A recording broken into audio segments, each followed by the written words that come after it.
This channel does not promote any violent, harmful, or illegal activities. All content provided by this channel is meant for an educational purpose only. নমস্কার, আরো একবার স্বাগত আপনাকে টিভি9 বাংলায়। ঘড়িতে সময় এখন সকাল 9টা, তার মানে সময় এখন টিভি9 বাংলায় নিউজ এক্সপ্রেস @9 এর সব বড় খবরের নজর রাখবো। দিনভর যা যা ঘটতে চলেছে সেই সব খবরের প্রস্তুতি জানাবো আপনাদের। আজ আপনাদের সঙ্গে নিউজ এক্সপ্রেস @9 এ শুভজিতের সঙ্গে রয়েছে আমি দীপ।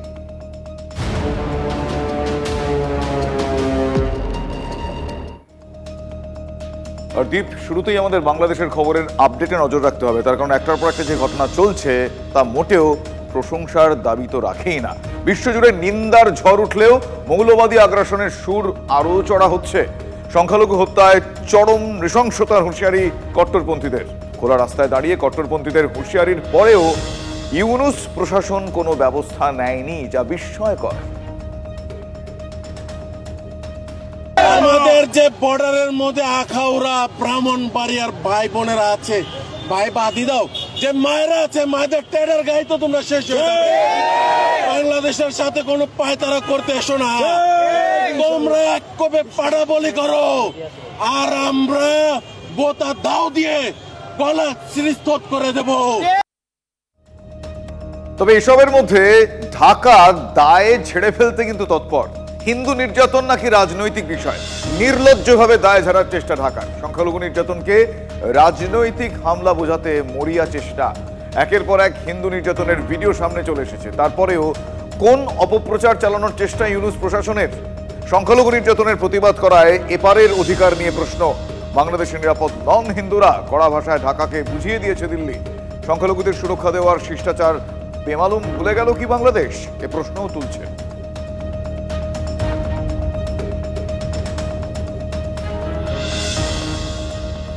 বাংলাদেশে হিন্দু নিপীড়নের প্রতিবাদ। আজ বিশ্বজুড়ে হিন্দুদের মুখে কালো কাপড় বেঁধে প্রতিবাদে সামিল হওয়ার ডাক বাংলাদেশ সনাতনী জাগরণ জোটের।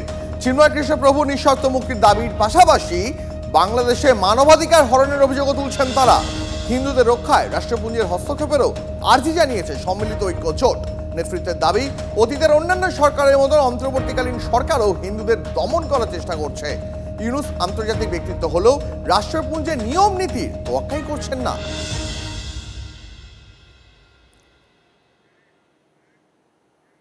বিশ্বমঞ্চে তাই আরো কোণঠাসা বাংলাদেশ। এবার বাংলাদেশে হিন্দু নির্যাতন নিয়ে মুখ খুলল ইউরোপীয় ইউনিয়ন। বাংলাদেশে আইন শৃঙ্খলা পরিস্থিতি স্বাভাবিকের পাশাপাশি নাগরিকদের মৌলিক অধিকার সুনিশ্চিতের দাবি জানিয়েছে ইইউ।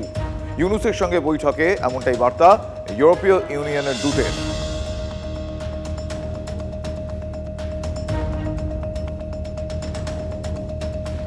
বাংলাদেশের বিদেশ সচিব মোহাম্মদ জসিম-উদ্দিনের সঙ্গে সোমবার বৈঠক করেছেন কেন্দ্রীয় বিদেশ সচিব বিক্রম মিস্ত্রি। বাংলাদেশের অন্তর্বর্তী সরকারের সঙ্গে সুসম্পর্ক বজায় রাখার বার্তা দিয়েছেন তিনি।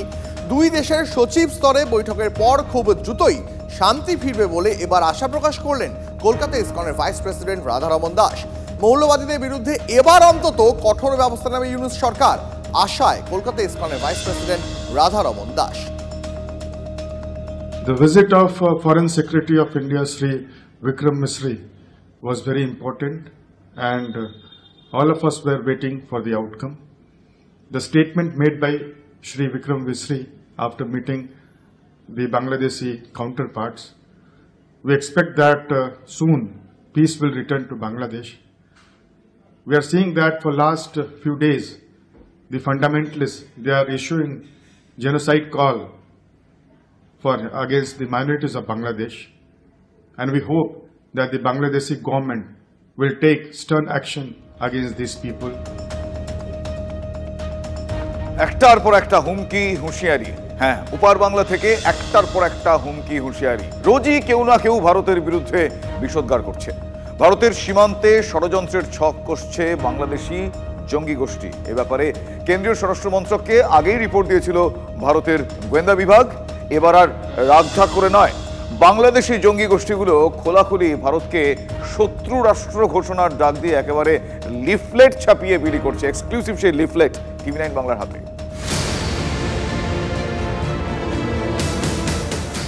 বাংলাদেশে যা কাণ্ড চলছে সেসব দেখে অনেকেই বাণিজ্য বয়কট করার ডাক দিচ্ছেন। ভারতে দাবি উঠেছে বাংলাদেশে পণ্য রপ্তানি করা বন্ধ করে দেওয়া হোক, কিন্তু সেসবে যেন কুছ পরোয়া নেই। উল্টে বাংলাদেশের ভিতরে ভারত বিরোধিতার ডাক আরও জোরালো হচ্ছে। আর এক ধাপে গিয়ে ভারতকে এই শত্রু রাষ্ট্র ঘোষণার ডাক দিয়ে একেবারে লিফলেট ছাপিয়ে বিলি করা হচ্ছে। TV9 বাংলার কাছে এক্সক্লুসিভ সেই লিফলেট। এই ষড়যন্ত্রের পাণ্ডা বাংলাদেশেরই এক নিষিদ্ধ জঙ্গি সংগঠন হিজবুত তাহরির। এই জঙ্গি সংগঠনকে 2009 সালে বাংলাদেশে নিষিদ্ধ ঘোষণা করা হয়, কিন্তু এখন তারা প্রকাশ্যেই তাদের কাজকর্ম চালাচ্ছে। একদিকে আল কায়দাপন্থী জামাতুল মুজাহিদিন বাংলাদেশ এবং তার বিভিন্ন শাখা সংগঠন, অন্যদিকে IS মতাদর্শে বিশ্বাসী বাংলাদেশের নিষিদ্ধ জঙ্গি সংগঠন হিজবুত তাহরির। এই দুই সংগঠনের চাপ ক্রমশ বাড়ছে বাংলাদেশের বুকে এবং সেই জায়গা মাথায় রেখেই ক্রমাগত কিন্তু দুশ্চিন্তা বাড়ছে ভারতীয় গোয়েন্দাদের। ঢাকা সহ বাংলাদেশের বিভিন্ন রাস্তায় প্রকাশ্যে বিলি হচ্ছে এই লিফলেট। ঢাকার প্রাণকেন্দ্র মতিঝিল মেট্রোর কাছে লিফলেট বিলি।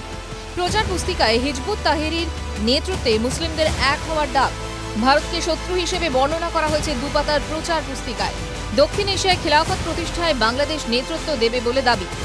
বাংলাদেশের স্বাধীনতা যুদ্ধে ভারতের অবদান নিয়ে নতুন করে কিছু বলার নেই। এখনও ভারতের উপর অনেক ক্ষেত্রে নির্ভর করতে হয় বাংলাদেশকে। সেই ভারতকেই শত্রু বলে ঘোষণা করার ডাক উঠছে, আর সেখানে বাংলাদেশ সরকার চুপ। কড়া প্রতিক্রিয়া বাংলার বিজেপি নেতৃত্বের। আমাদের চাল ডাল গম খেয়ে বেঁচে আছে, হ্যাঁ, এইসব লোকেদের জন্য একটা সার্জিক্যাল স্ট্রাইক 40-45 মিনিটের খেলাতেই বাংলাদেশের নামও নিশান ভারতবর্ষের পৃথিবীর মানচিত্র থেকে হারিয়ে যাবে। উন্মাদনার পরিবেশ তৈরি করতে চাই এবং আপনি দেখবেন যে পেটে ভাত জুটছে না, তখন সমস্ত উন্মাদনা বেরিয়ে যাবে। বাংলাদেশ সরকারের ভূমিকায় হতাশ ইসকন কর্তৃপক্ষ।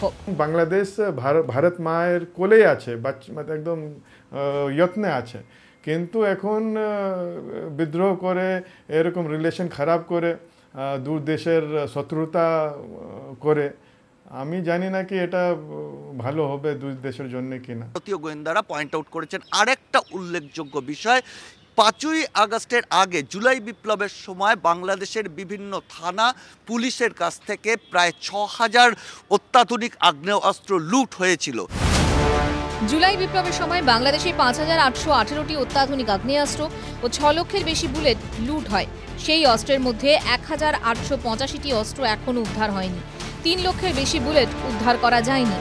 এই অস্ত্রগুলির একটা বড় অংশ বাংলাদেশের বিভিন্ন জঙ্গি সংগঠনগুলির কাছে পৌঁছেছে বলে মনে করছেন ভারতীয় গোয়েন্দারা।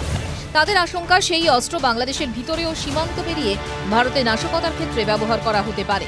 যে এই দুই জঙ্গি সংগঠন বাংলাদেশে যেভাবে কার্যত প্রকাশ্যে তাদের কার্যকলাপ চালাচ্ছে এবং বাংলাদেশকে মুক্তাঞ্চলে পরিণত করেছে, সেই জায়গায় দাঁড়িয়ে ভারতের সীমান্তবর্তী এলাকায় সেখানেও কিন্তু আশঙ্কার মেঘ ঘনিয়ে আসছে এবং সেই জায়গায় দাঁড়িয়ে ইউনূস সরকার আদৌ কতটা এই মৌলবাদীদের রোখার ব্যাপারে তার সদিচ্ছা রয়েছে সেটা নিয়ে কিন্তু প্রশ্ন উঠছে। ক্যামেরায় সূর্যেন্দ্রের সঙ্গে সিজার, TV9 বাংলা।